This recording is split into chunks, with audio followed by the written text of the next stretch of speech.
사랑하는 성도 여러분, 7월 한 달 하나님께서 우리 교회에 허락하신 말씀의 중심 뭔지 아시겠어요? 그것은 바로 붙들어 주심입니다. 첫 번째 주 설교가 붙들어 주심이었고, 오늘 7월 달은 하나님께서 우리를 확실하게 붙들어 주신다는 말씀으로 우리를 붙들어 주고 계세요. 그걸 느끼십니까? 아멘. 아멘. 첫 번째 주에는 시편 37편의 말씀을 통해서 하나님께서 우리의 걸음을 세워주시고 우리의 손을 붙드신다는 말씀이었어요. 그리고 두 번째 주에는 이사야서 43장 말씀과 시편 23편의 말씀을 통해서 우리가 물 가운데 간다 할지라도 불 가운데 간다 할지라도 사망의 음침한 골짜기를 지난다 할지라도 하나님께서 우리와 함께 하신다는 약속의 말씀을 들었습니다. 그리고 오늘 흔들리지 않는 삶, 하나님께서 나를 붙드시고 함께 하신다면 나는 어떠한 삶을 살아야 하는가? 라는 질문에 분명한 답을 얻을 줄로 믿습니다. 다윗은 하나님이 나를 붙드시고 나와 함께 하신다면 어떠한 삶을 살아야 하는가? 라는 질문에 분명한 답을 했어요. 오늘 말씀이에요. 8절 후반절 말씀에 뭐라고요? 내가 흔들리지 않는다. 하나님께서 나를 붙들어 주시면 나는 흔들리지 않는다. 과연 이 말이 어떤 의미를 가지고 있을까요? 오늘 말씀의 핵심은 하나님의 임재를 가장 가까이 모시는 사람은 어떤 환경 속에서도 흔들리지 않는다는 것입니다. 할렐루야. 아멘. 하나님을 가까이 모시는 삶은 어떤 삶을 의미합니까? 첫 번째로 하나님을 항상 나의 중심, 그리고 맨 앞에, 그리고 가장 우선순위에 모시는 삶입니다. 8절 상반절에 내가 여호와를 항상 내 앞에 모시며, 지금 다윗이 고백하고 있어요. 여호와를 항상 내 앞에 모시며. 다윗의 중심은요, 상황이 아니라 하나님 중심으로 갔어요. 그러니까 나의 상황은 때로는 이렇게도 움직이고 저렇게도 움직입니다. 하지만 중심이 흐트러지지 않는 거예요.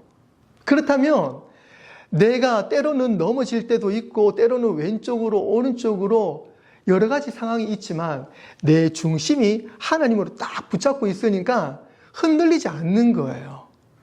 이것이 바로 하나님의 은혜입니다. 사도 바울이, 지금 다윗이 말하고 있는 내가 여호와를 항상 내 앞에 모신다라는 이 말 있잖아요. 이 모신다는 이 말, 이게 원어로는요 쉬비띠라 그러는데, 이 쉬비띠라는 이 말, 이 표현 자체를 지금도 유대인들은요 가장 좋아하는 단어예요. 그래서 쉬비띠라는 이 단어를 우리가 예전에 각 집집마다 가훈 뭐 이런 거 있잖아요. 학교에 가면 교훈 이런 것처럼 정직하게 바르게 이런 말처럼 그것을 보면서 우리 가정은 정직해야 돼, 바르게 해야 돼, 그런 말이 있잖아요. 이런 것처럼 유대인들은 지금까지도 쉬비띠라는 이 말을 가장 중심에 두는 가정이 많다는 거예요. 그게 뭐냐면 그들이 아직은 예수님을 부인하지만 동일하게 구약의 하나님을 믿고 있거든요. 그러니까 우리는 하나님과 예수님과 동일하신 분이지만 그들이 믿는 하나님, 그들이 구약 가운데서 특히 이 다윗의 이 말, 쉬비띠라는 이 말에 대해서 하나님을 모시는 삶에 대해서 상당히 큰 의미를 부여하겠다는 거예요. 그래서 유대인들은 미국에 있으나 이분들이 예전에는 흩어져 살았잖아요. 흩어져 살면서도 이 사람들의 중심에는 하나님이 있었던 거예요. 그러니까 말씀을 가지고 쉬비띠라는 말, 하나님을 모시는 삶. 그래서 우리가 비록 나그네처럼 살고 있어도 우리는 하나님을 모시는 삶을 살기 때문에 하나님께서 우리 민족을, 그리고 우리 가정을, 그리고 나를 인도하실 것이다 라는 그런 확신 가운데 살았어요. 이것이 바로 쉬비띠입니다. 오늘 쉬비띠 이 말씀이 유대인만 고유하게 자랑하는 말씀이 아니라 오늘 예수님을 믿는 우리의 삶 속에서도 쉬비티, 하나님을 모심, 하나님 내 삶의 중심에 모심이라는 이 쉬비티의 의미가 우리에게 가장 강력한 메시지가 될 줄로 믿습니다.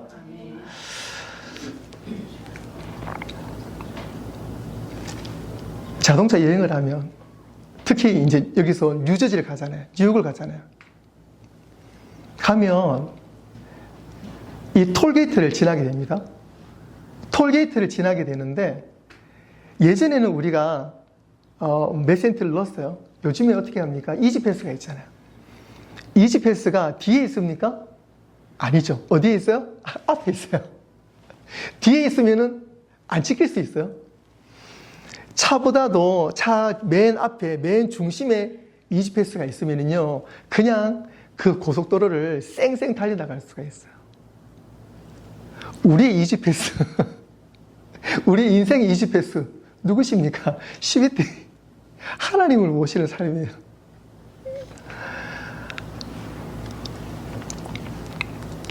대통령이 있지 않습니까? 대통령이 있는데, 특히 미국 같은 경우는 백악관이 있잖아요. 검열이 심합니다.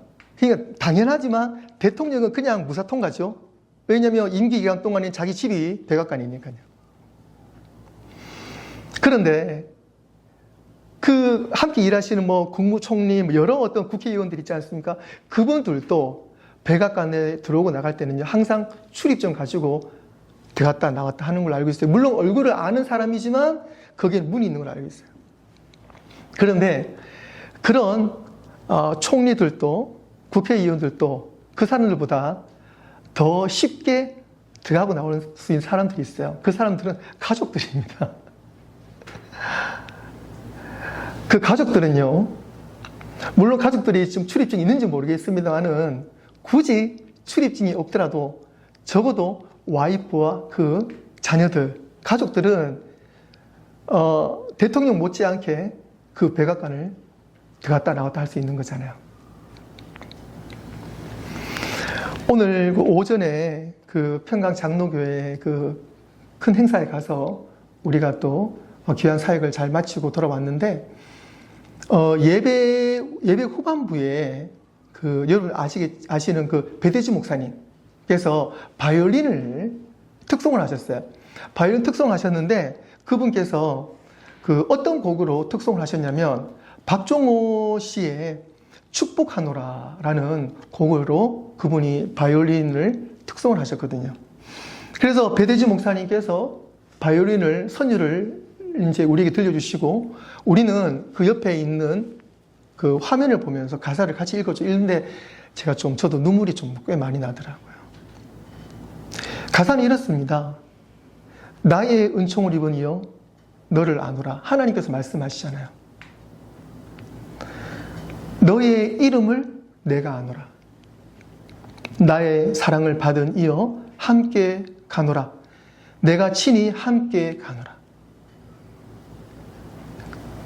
내가 너로 평쾌하며 나의 모든 선함으로 너의 앞을 지나며 나의 이름으로 너를 지키리라. 나의 은총을 입으니여 나의 사랑을 받으니여 내가 너를 축복하노라. 내가 너로 평쾌하며 나의 선함으로 너의 앞을 지키며 나의 이름으로 하나님의 이름으로 너를 지키리라. 나의 은총을 입으니여 나의 사랑을 받으니여 내가 너를 축복하노라. 이 가사가 그리고 그 배대지 목사님이 그 바이올린을 드는데 감동이 안 될 수가 없는 거죠. 근데 이 가사가 성경에 나와 있는 가사잖아요. 당신의 이름으로 하나님 이름으로 너를 지킨다. 세상에 그 어떤 것도 우리를 영원히 지켜줄 수가 없어요. 흔들리는 우리 삶을 지켜줄 수가 없어요. 그런데 오직 하나님만이 하나님의 이름을 걸고 우리를 지켜주신다는 거예요. 할렐루야. 하나님의 사랑이에요. 이것이 하나님의 은혜입니다. 우리는 급하면 옆 사람도 붙잡고 싶고 또 누가 도와준다 그러면 거기에 우리가 매달리기 쉽잖아요. 그런데 물론 우리는 서로 도와주고 서로 도움을 받고 또 서로 의지하며 사랑의 관계를 가져야 됩니다. 그런데 그 관계 속에 중심에는 뭐가 있다고요? 하나님의 이름이 있는 거예요. 하나님의 은혜가 있는 거예요. 내가 너를 도와주게가 아니라 하나님의 이름으로 도와주는 거예요. 내가 하나님의 은혜를 받았기 때문에.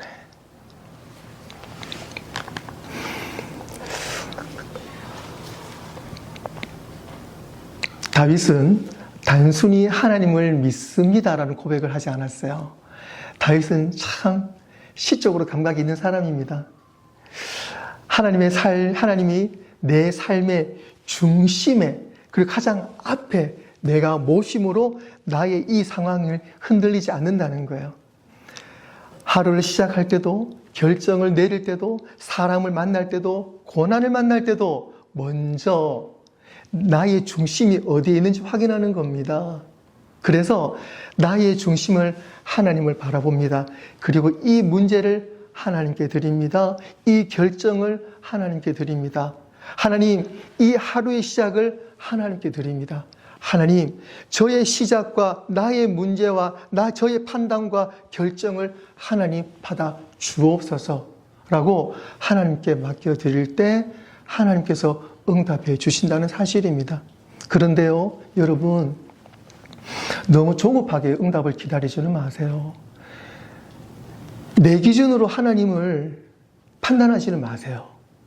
여러분 아시겠지만 하나님의 시간은 가장 정확합니다. 인간적인 시간은 크로노스, 죽음으로 가는 시간이에요. 하지만 카이로스, 하나님의 시간은 완벽합니다. 그래서 우리가 계속 기도해야 되는 이유는 카이로스, 하나님의 시간으로 들어가기 위해서 기도하는 거예요. 그래서 우리의 삶의 중심을 하나님께 놓는다고 말하면서 자꾸 내 시간대로 가면은 안 되잖아요. 우리가 기도하면서 하나님, 저의 중심을 하나님께 드립니다 라고 말하고 난 다음에는, 기도하고 난 다음에는 우리의 삶을 어떻게 해요? 하나님의 시간을 맞추어 나가는 거잖아요. 그러면 하나님께서 나를 어떻게 인도하시는지 계속 응답을 받으면 나가는 거잖아요. 내가 기대하는 거는 이만큼이야. 하나님, 제 기준 아시죠? 언제 제 이 기준을 채워주실 겁니까? 우리 그런 마음으로 기도하잖아요. 근데 그게 아니거든. 하나님 뜻이 어디 있습니까? 제가 하나님 뜻을 발견하기를 원합니다. 제가 밀어내서, 제가 욕심이 많아서, 제가 고집이 너무 세지요. 하나님, 용서해 주세요. 제 고집을 좀 꺾어주시고 섣부른 저의 판단을 좀 자제시켜 주세요. 하나님, 하나님의 시간 안에 하나님의 뜻을 발견할 수 있는 믿음을 허락해 주세요 라고 하나님의 뜻의 방향을 맞출 때 하나님께서 응답해 주실 줄로 믿습니다. 사랑하는 성도 여러분, 우리도 많은 것을 앞에 두고 살아갑니다. 하지만 많은 것보다도 가장 중요한 것 하나가 중요합니다. 그것은 많은 것을 앞에 두기보다도 그 많은 것들보다 내가 생각하는 급한 일들보다 가장 중요한 것을 따르길 바랍니다. 우리가 급한 것들은 그때그때 다릅니다. 하지만 우리에게 매일 아침이 있고 저녁이 있는 것처럼 여러분들 매 순간마다 새롭게 하나님 만나셔가지고 급한 것들을 하나님께 내어놓으실 바래요. 그것이 가장 중요합니다. 그래서 급한 것보다 중요한 것은 중요한 것을 하나님께 내어놓는 거예요. 여러분들 중요한 게 뭡니까? 저는 급한 게 중요해요. 아니, 그러면 안 되잖아요. 제가 계속 말씀드렸잖아요. 그게 아니에요. 여러분들 중요한 게, 급한 게 중요한 게 아니고 하나님을 만나는 게 중요합니다. 삶의 방향은 내가 무엇을 먼저 바라보느냐에 따라서 달라집니다. 아침에 눈을 뜨고 하루를 시작할 때 여러분들 가장 먼저 무엇이 떠오르십니까? 오늘 내가 무엇을 해야 하나? 어제 내가 마무리 짓지 못한 것들 때문에 아침부터 골머리 썩고 우리 그런 습관이 있잖아요. 근데 그 습관을 오늘부터 좀 뜯어 고쳤으면 좋겠습니다. 그래서 아침에 일어나면 가장 거룩하게 하나님의 이름을 부르고 기도함으로 하루를 시작하시고 가능하다면, 근데 제가 좀 더 강력하게 말하고 싶어요.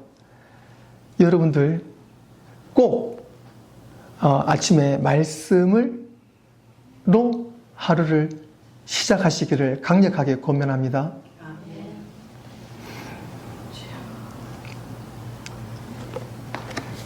만약 하나님을 가장 먼저 찾는 사람이라면 그 사람은 이미 승리로 하루를 시작한 줄로 믿습니다. 두 번째로, 하나님의 임재가 머무는 삶은 흔들리는 상황도 평안과 회복으로 바꿀 수 있는 그 믿음을 소유한 사람이에요. 오늘 읽은 8절 후반절 말씀에 그가 나의 오른쪽에 계심으로 내가 흔들리지 아니하리로다 라고 다윗이 고백했거든요. 왼쪽이 아니라 오른쪽이에요. 이 문화적인 배경인데 우리도 마찬가지죠. 그 오른쪽이라 그러면 이 힘이 있는 팔이잖아요. 그래서 성경도 마찬가지입니다. 성경 속에서도 이 오른쪽이라는 의미는 힘, 보호, 그리고 도움, 승리의 자리를 상징하는 것이 오른쪽이에요. 그래서 다윗이 오늘 고백합니다. 그가 나의 어디예요? 그가 나의 오른쪽에 계심으로, 그가 나의 힘이심으로, 그가 나의 보호자가 되심으로, 그가 나의 진정한 도움이 되시고, 그가 있음으로 나의 승리의 자리를 이미 확보했다라는 그 승리를 오늘 다윗은 그가 나의 오른쪽에 계심으로 내가 흔들리지 않습니다 라고 믿음의 고백을 했어요. 오늘 이 다윗의 고백이 저와 여러분의 고백이 될 줄로 믿습니다. 아멘. 그래서 여러분, 다들 어려운 상황 가운데 계시죠? 지금은 조금 여유롭습니다. 다행입니다. 혹시 앞으로도 어려움이 있다 할지라도 걱정하지 마세요. 지금 어려움 가운데 있다 할지라도 걱정하지 마세요. 우리가 다윗의 그 생애를 알고 있잖아요. 그것처럼 오늘 이 다윗의 고백으로 인해서 다윗이 어떤 왕인지 아시죠? 오늘 저와 여러분의 입술에서 하나님, 저의 오른쪽에 하나님이 계심으로 제가 흔들리지 않습니다 고백할 때 하나님께서 여러분들을 지켜주실 줄로 믿습니다. 자, 그러면 저를 따라하겠습니다. 그가 나의 오른쪽에 계심으로 내가 흔들리지 아니하리로다. 좀 더 크게 합시다. 그가 나의 오른쪽에 계심으로 내가 흔들리지 아니하리로다. 내가 흔들리지 아니하리로다. 할렐루야. 아멘. 사랑하는 성도 여러분, 다윗은 이 고백을 편안한 왕궁에서 한 게 아닙니다. 오늘 이 시편 기자, 이 다윗은요, 광야를 경험하고 사울에게 쫓기고 눈물로 기도하며 하나님을 찾으며 오늘 이 고백을 하게 된 거예요. 그런데 이 고백을 하나님께서 들으신다는 사실이에요. 그리고 시편의 대부분을 다윗이 적었잖아요. 우리가 잘 아는 시편 23편 말씀, 여호와는 나의 목자시니 내가 부족함이 없습니다. 그가 나를 푸른 초장에 누이시고 쉴만한 물가로 인도해 주십니다. 이 시편 또한 편안한 곳에서 이 시편을 노래했을까요? 그렇지 않습니다. 가장 힘든 순간에 그 하나님을 내가 믿기 때문에 나의 이 상황이 비록 너무너무나 어렵고 음침한 그 해가, 죽음이 나를 덮치는 어려운 상황이 있다 할지라도 하나님이 나의 목자가 되어주시기 때문에 저는 하나님과 함께 평안합니다라는 그 고백과 함께 다윗은요, 이 믿음과 이 마음이 평안한 거예요. 여러분들 그런 경험은 있으시잖아요. 내가 아무리 몸이 편해도 마음이 복잡하면 그 상황이 너무 싫습니다. 어렵지 않습니까? 그러면 뭘 맛있는 걸 먹어도 이게 맛을 못 느껴요. 그런데 비록 우리가 때로는 참 어려울 때가 있고 가난할 때가 있고 힘든 상황이 있어도 내 마음에 은혜가 되고 마음이 평안하면은요, 누룽지 한 그릇을 먹어도 그렇게 그것이 맛있게 느껴질 때가 있잖아요. 결론은 내가 지금 마음 상태가 어떠해 있는지, 나의 지금 믿음 상태가 어떤 상황이 있는지, 그것을 우리는 점검해 봐야 됩니다. 오늘 하나님께서 우리를 지켜주실 줄로 믿습니다. 하나님께서 분명히 지켜주고 계십니다. 여러분, 그것을 꼭 믿으세요. 그래서 다윗은 고백합니다. 제가 흔들리지 않습니다. 제가 비록 지금 쫓기는 상황이 있고, 제가 지금 세수도 못하고 어려운 상황이 있지만, 하나님이 저희 목자이시고, 하나님 저희 오른편에 계시기 때문에 저는 흔들리지 않습니다. 하나님, 걱정하지 마세요. 저는 하나님을 바라보고 나갑니다. 라고 이 초점을 하나님께 딱 고정을 시키고 나아갈 때, 궁전에 있으나, 내가 동굴 속에 있으나, 그리고 내가 다른 나라에서 미친 짓 하며, 내가 가장 처참한 상황이 있으나, 나의 마음의 중심은 하나님께 딱 고정을 하고 있으니까 그 마음 가운데 하나님의 평안이 다윗을 지켜주고 있는 거예요. 오늘 그 은혜가 우리 가운데 임할 줄로 믿습니다.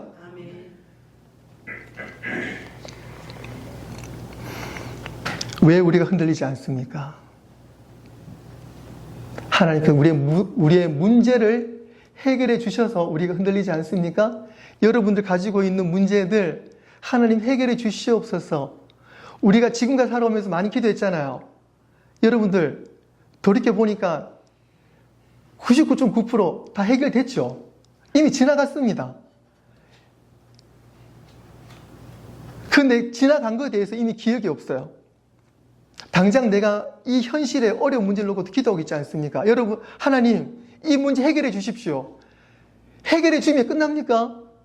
오늘 다윗의 고백에는 그게 아니에요. 아니고요. 오늘 하나님께서 우리를 붙잡고 있다는 것은, 그 은혜 가운데 있다는 것은 하나님께서 문제를 해결해 주는 것이 아니라 더 깊은 의미가 있습니다. 우리가 겪고 있는 그 문제 가운데 하나님께서 함께 하신다는 거예요. 그 문제의 중심에 계신다는 거예요. 저와 여러분들 삶의 중심에, 나보다도 그 문제의 중심에, 문제의 당사자가 나갔잖아요. 하나님, 저에게 왜 이런 어려운 문제를 주십니까? 하나님, 저 정말 미치겠어요. 저 죽겠습니다.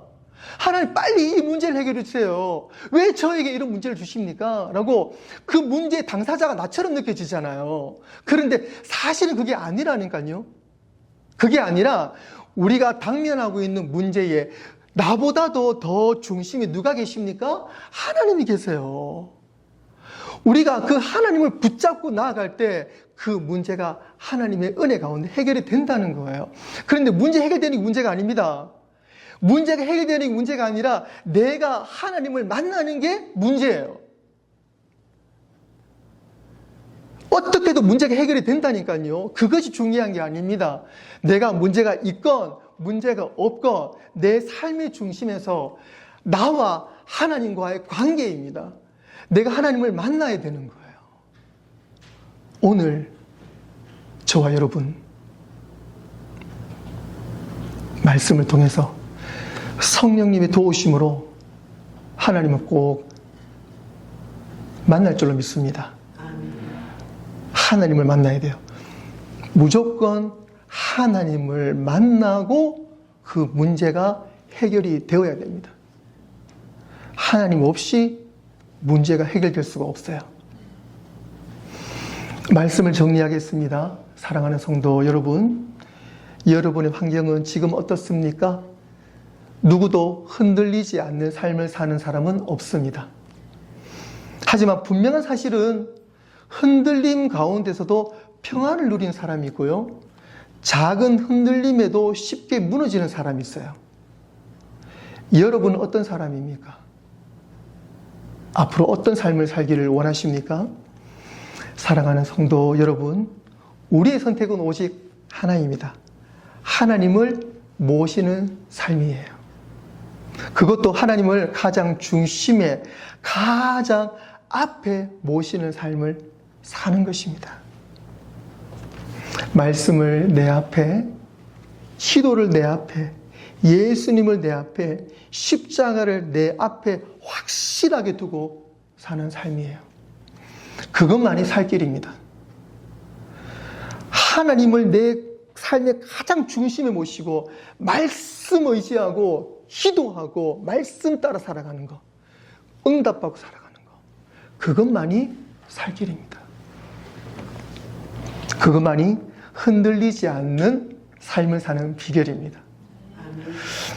사랑하는 성도 여러분, 하나님을 가장 가까이 모시는 사람이 가장 담대하게 사는 사람인 줄로 믿습니다. 돌아오는 한 주간도 하나님을 항상 내 앞에 중심에 모심으로 흔들리는 세상 속에서도 흔들리지 않는 믿음으로 진정한 평강의 삶을 살아가는 우리 한빛교회 모든 성도님 되시기를 주님의 이름으로 축원합니다. 기도하겠습니다.